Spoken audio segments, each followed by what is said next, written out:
I'm Joan. I am the proud owner of OCD Organized. I am a professional organizer, as you guys all know. So a little bit about me. I've had OCD my whole life. I've been organizing for free my whole life too.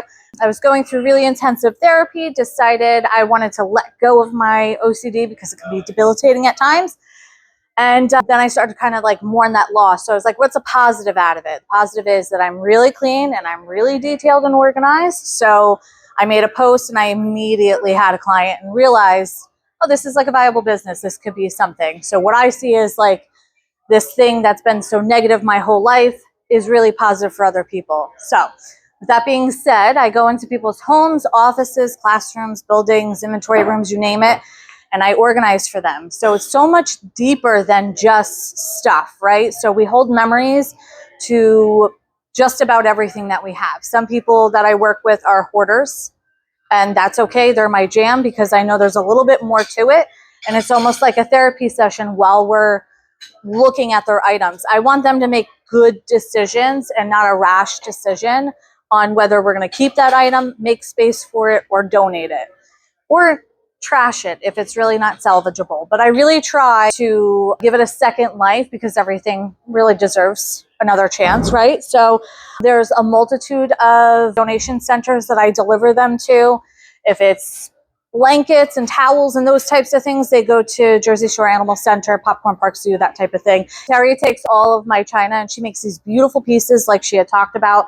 She's even been really great in creating these pieces for my clients who are letting go literally of like thousands of dollars worth of china, and they're able to keep just one piece. Generations of china too, same thing.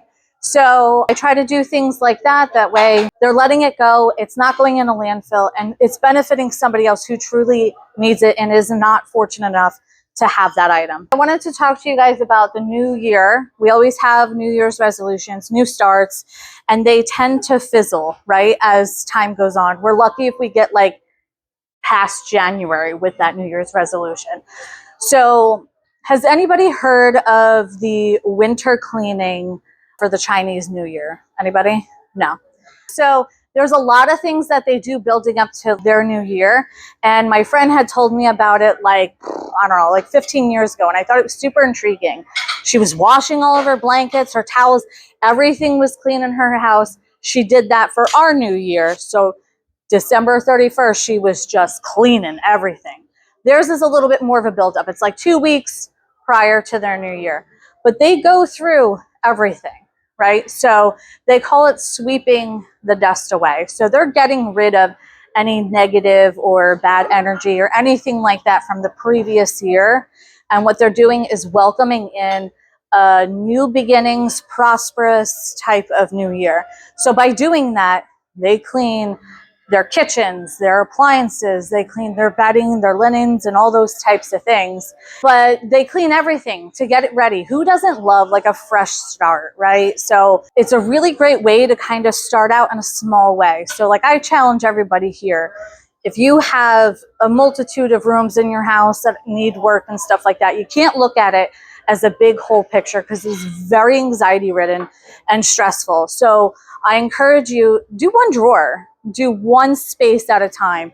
It feels good, it's refreshing, and it really makes a difference because once you start getting into that rhythm of, I haven't looked at this in 4 years, I'm gonna throw it out. And I encourage you to throw it out because if you haven't touched it in 4 years, you definitely don't need it now, right? And if you do, more than likely, you're fortunate enough that you can go out and buy it and then have it sit there for another 4 years for you to do this all over again. You know what I mean? So I encourage everybody to do that. If you are having a hard time doing that, be more than happy to help you with it. So I really want to make sure everybody has a great new year and is really like, it's not in the back of your mind that you can't enjoy things because you have all this stuff at home. Let me help you. Let me help you get rid of it. Let me help you make those choices, right?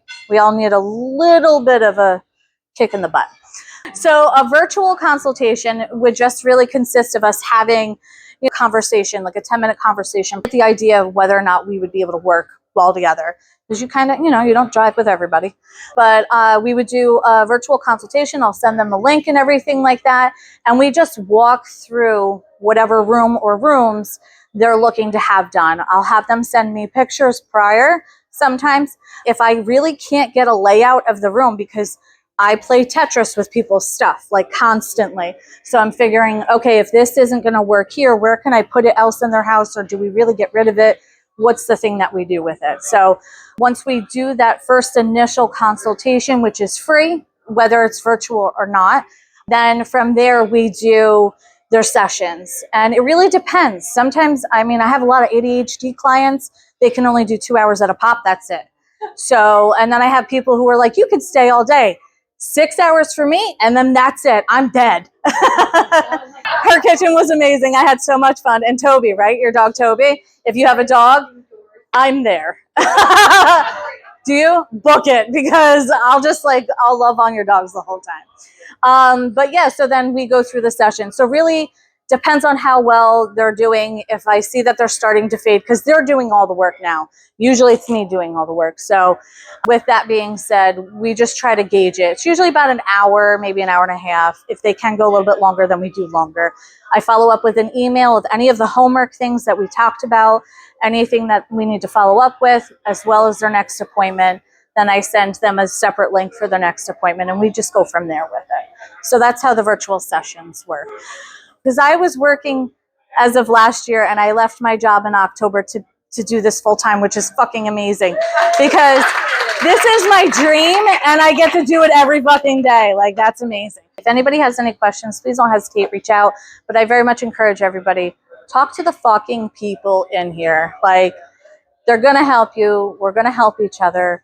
Go to the events, do the things. It's uncomfortable as shit, but it works. It works. Anyway, that's me.